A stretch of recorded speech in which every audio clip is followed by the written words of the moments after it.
ca pencu ndaw réew mi marathon budgétaire ba dina door niki ëllëg ci alxames ji ña fa toogal askan wi di député yi dinañ daje ak jëwriñ yi ca commission technique ba dinañ fa waxtaane wàllum recette dette publique ak budget alloué bi nga xamante nag moom lañ jagleel institution yi bu ñu sukkandikoo ci Les Échos bi xamle boobu lee xibaar. comme niñ koy faral di amale jëriñ ñu dénk wàllum finance budget di Mamadou Moustapha Ba ak naataangoom bi ñu dénk wàllum économie plan ak coopération di Doudou Ka ñooy ubbi boobu le mbir bu ñu paree ci commission technique bi député yi ak ministre yi dinañ dem nag ci ñaareelu pàcc bi nga xamante nag moo ñeel wàllum marathon budgétaire bi di séance plénière ba fële ca pencu ndaw réew mi.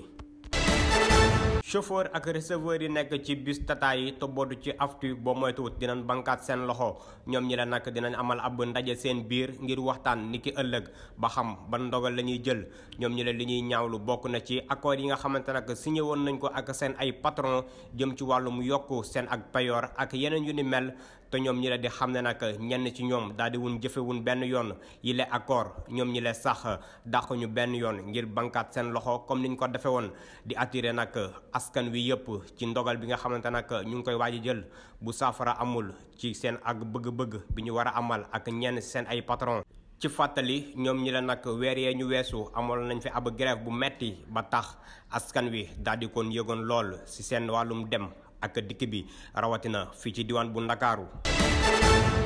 ñun nag xam nañ ne du Senelec mooy fixé prix courant xam loolu xel mu leer li ñuy xaar ñun ci Senelec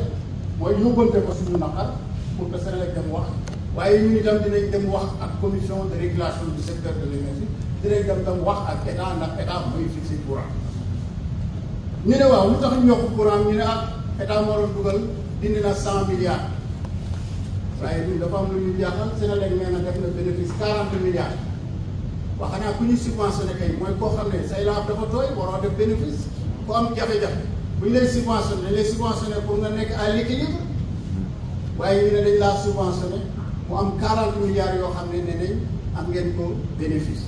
ça veut dire que kon tey jii yokk bii nga xam ne moom lañ yokk courant bi waroon na mënoon bañ a toll fi mu toll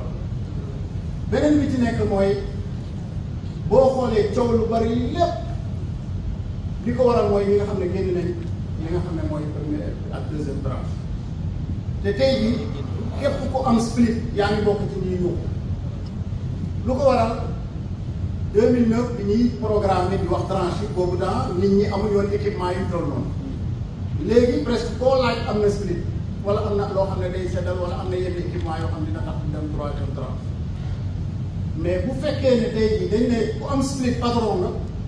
mais problème bi ñu commencé am foofu pourquoi parce que nit ñi dañoo war a am droit au split ndax dañoo nekk ci dëkk boo xam ne tàng na tàngaay boo xam ne war foog nga am lu la te dañuy wax ne émergence lañu bëgg mais kon nit ñi war nañoo am split kon nag waroon ñëw boole koo xam ne da ngaa am split kese ak ay lamp kese ñu ne par force yow patron nañ xoolaat nan la ñuy définir patron ba tax nan lañu war a définir tranche pour que ñi nga xamante ne bi tey jii ñooy coow te coow yu bari ngay gis nii ñëpp effectivement comme ni nga ko waxee mooy ñi nga xam ne romb nañ 250 kilomètres. mu di ab ndaje bu am solo lool ñu ci bokkoon tollu woon ci juróom benn fukk ñu bokk ci ay banqaas yu wuute. si noonee jawriñ ji yor lépp lu jëm ci wàllum liggéey jiite woon bi leen ndaje di dalal xel yi si diggante gouvernement bi ak lii di pàncum ndaw réew mi. waaw ndaje bi dafa nekk ndaje boo xam ne bu am solo ñu ngi koy am. ci ubbite lël bi nga xam ne assemblée nationale dina ko am fii kii ñaari weer daanaka pour saytu li ñuy naan loi de finances initiale koomu réew mi yorin réew mi naka lañ koy dépensoo pour jéem a dab soxla waa Sénégal nekk nag waxtu woo xam ne waxtu wu am solo la liggéey bu bare bari boo xam ne daanaka si suba lay tàmbali te li ci bari ci diggu guddi lay yem ñu war ko def nag ci ay anam yu sell mu laaj nag attaché parlementaire yi nga xam ne ñooy dox diggante ministres yi ak député yi ñu maanaam gën leen a yee ci leen di xaar gën leen di wax ci li nga xam ne moom la ñuy nekk ci ñoom loolu nag moo tax tey ñu daje di kuréelu di waxtaan ci mbir moomu. seen bëgg-bëgg yi leen ñor lool moo di dooleel ñii di attaché parlementaire yi ci lu jëm ci seen doxalin ak anam bi mu waree ci diggante lii di gouvernement bi ak ña lay liggéeyee fële ca pencum ndaw réew mi. li ko tax a jóg mooy jéem a càmbar maanaam wareefu ministère yi naka la ñu war a taxawee ci waxtu bi naka la ñu war a gisee li ñuy xaar si ñoom. xam nga doomu aadama moom dafa war a yeeyoo tout le temps di gën a yëkkeeku ci wàllu xam-xam loolu moo tax tey ñu daje ak ñoom ñi yóbbante lay nar a doon entre ñun waa disons député yi ak waa gouvernement bi pour ñu xool naka la ñuy rataxale diggante bi ba gën a ñoŋal liggéey bi nga xam ne moom moo ñuy xaar liggéey bu am solo pour réew mi. ndaje bi le sax ñu daal di fa woon waxtaanee thème yu bëri occasion boobu sax la ñii di waa attaché parlementaire yi daal di saisir ngir daal di renforcer li nga xamante ni ne moo di xam-xam jëm ci seen mission bi ñu war a amal foofu ci assemblée nationale jëm ci wàllum organisation ak travail parlementaire yi lee loolu dina leen yombal seen jàppale jëm ci li nga xamante ni ne moo di direction des relations ak institutions yi waaye tamit lii di coordination jëm ci examen loi yi le tudd nga indifférence si tubaab maanaam indifférence mooy soofantool ñàkk bàyyi xel ñàkk weg ñàkk seetlu jàpp naa ne kàddu googu moom kenn mënul wax ne gouvernement bi nga xam ne moom moo war a lijjanti mbiru waa réew mi dina am taxawaay woo ci lenn loo xam ne soxal na waxuma rek ay liggéeykat seen bariwaay mais benn sénégalais indifférence amul xanaa kay dañuy naan ci wolof bët du yenu waaye xam na li bopp attan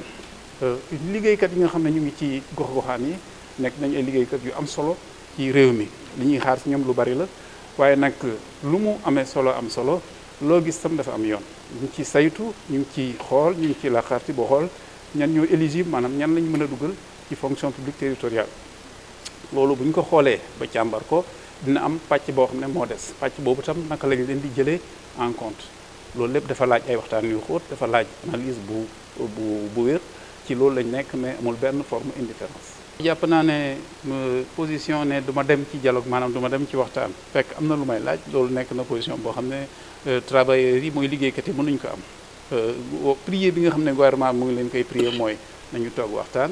nañu xool li mën a nekk nañu saytandoo mbir mi nañu ko nattandoo ñu xam fu ñu teg suñu tànk fu dëgër ci biiru collectivité territoriale nag loo bëgg yëkk ñëpp yokk seen i payoor defar seen i nekkin bàyyil xel si au fond ñëpp tam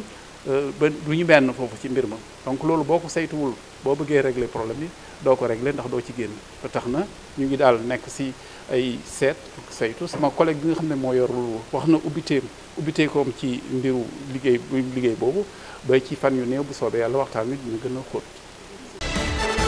si tournée politique gu soxal wàllum parrainage yi politiciens yi féetee ci opposition bi ñoom dañuy faral di am ay jafe-jafe ngir dem ci yenn ci ay gox maanaam dañu leen di buntu xatal te candidat gu fari ci nguur gi moom day dem fépp te du am benn gàllankoor mu nekk ab situation gu xaw a doy waar ba ñenn ci askan wi di ci yéey yàbbi. réew mi ñun ñëpp ko bokk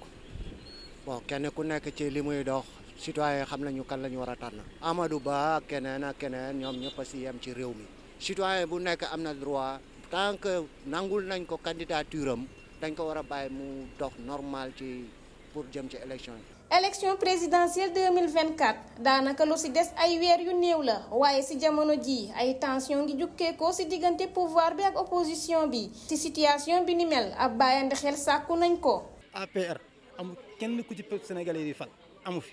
ñoom ñoo la gën a xam loolu. opposition bi askan wi ñoo mën a dooleel. li ñu mën a def mooy ñi. def bloc jàppalante xam fi ñu bëgg a yóbbu suñu réew. si lu soxal tournée parrainage yi. ay coow yu bari jukkeeku nañ ci looloo waral sax ñu war a saytuwaat bu baax jëfin yooyee laata muy ëppi loxo. tey ngay jàpp ay opposition neen du ngeen fi defee lii te yow yaa ngi teg sa nit mu def lu ko neex.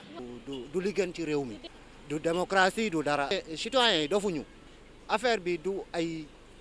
ay mbëkkante xëccante kër ci. xar kanam gu politique bi lamboo. looloo sabab lu violence yi am ci réew mi te jéeye gu fi amoon ba tey métit gaa ngi fii looloo waral sax ñuy sàkku ab élection gu tegu ci yoon ngir jàmm ak salaam di saawaan ci réew mi.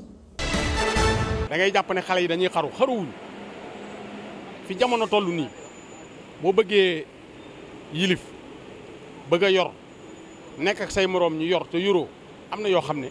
daray adduna du la ko jaral lool rek la ca yaakaar ji fenn dong lañ ko am Europe asiatique. ay solution yi mooy xale yi daañ dem ba dëppal seen bopp incha allah loolu moom bay boo ñu baase wu rek te xam ne réew mi réewum jullit nit ñaa ngi ñaan li fi mag ñu baax ñu ñaan incha allah dana feeñ lii nag moom sénégalais yëpp la metti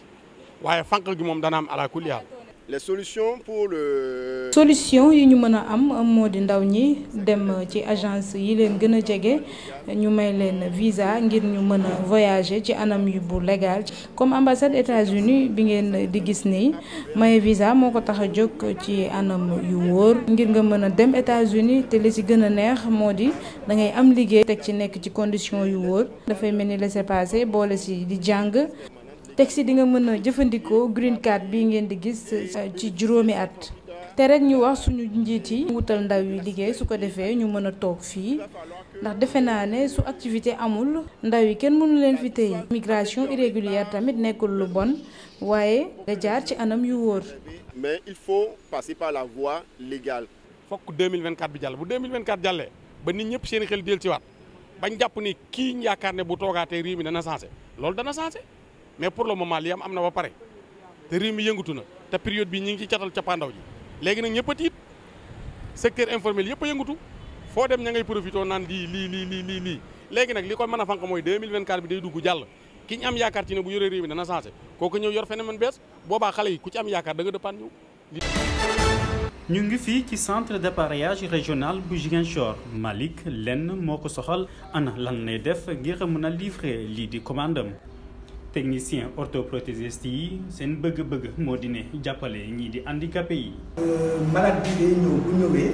ñu xool forme moignon bi parce que moignon yi même bu fekkee ne transformation la wala tibial la forme yi des fois du bokk léegi day ñëw ñu évaluer forme bi ñu xool forme bi ñu nekk ñu xool ba naka nag aussi bu rectifier tamit dañ ciy bàyyi suñu xel ci forme bi tamit. application léegi tout dépend. tout dépend ci parce que des fois dañuy bëri liggéey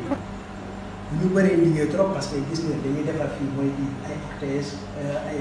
donc liggéey bi des fois day bëri te ñu bëriwuñu fi des fois ça peut prendre une journée on peut faire des appareils ñaari appareils des fois aussi ça peut faire 3 journées ñu defar ñetti wala ñeenti appareils tout dépend des fois si suñu en tout cas daal disponibilité. dañuy déborder trop on a beaucoup de malades parce que des fois réparation yi dañuy ñëw donc wala mu am réparation bi nga xamante ne moo ñu bett fekk ñu songu liggéey bi donc on est obligé parce que on n'est pas nombreux. patients yi nag saa yu ñëwee ci hôpital régional bu Ziguinchor daanaka ab mbégte lañ fay daal di am. liggéey moom lépp c'est bon daanaka lu am boo ñëwee nag la jàppale. donc xool ñu si doole fi mu toll naka dañu xoolee comme nit ki am na jafe-jafe da ko war a jàppale mais boo ñëwee bët boobu lan lay xoolee boo ñëwee daanaka liggéey bi am problème te dëgg yàlla ñu ngi sant yàlla ba surtout sama grand bi dëgg yàlla moom mention spéciale. ginnaaw solidarité bi nga xamante ne moom la ñuy fësal ci kanam patient yi centre d'appareillage bile ay personnel yu xarañ te mën seen liggéey ñoo fa nekk. parce que xam-xam bi moo ngi fi. pexe pour defar appareil ba malade boobu ñu koy defar mu gis si boppam kontaan mu ne delluwaat si ay activité am delluwaat si liggéeyam moo ngi fi mais luy suñu problème lu ñu gën a sonal moom mooy hôpitaux yi si boppam ñun matériel bu ñu soxla c'est importé duñ ñu ko jëndal toujours day am manquement day am lu manqué pour les jur parce que comme soo jëlee prothèse yi nga jël benn prothèse pour ñu dagg tànkam mu war a am appareil bi remplacer tànk boobu pour mu dox mais suñu daggee si kaw genou bi après genou bi si kaw kooku war na am genou boobu warul lay jur war na am pied bu fonctionnel bu jaar yoon boo xam ne day mel ne moo ngi tànkuwaat boppam. centre d'appareillage sous-régional bi li daanaka dafa daldi tumuranke ci wàllum matériel wante nag loolu teewul mu ngi def ay jéego ngir satisfaire lii di client am. waaw léegi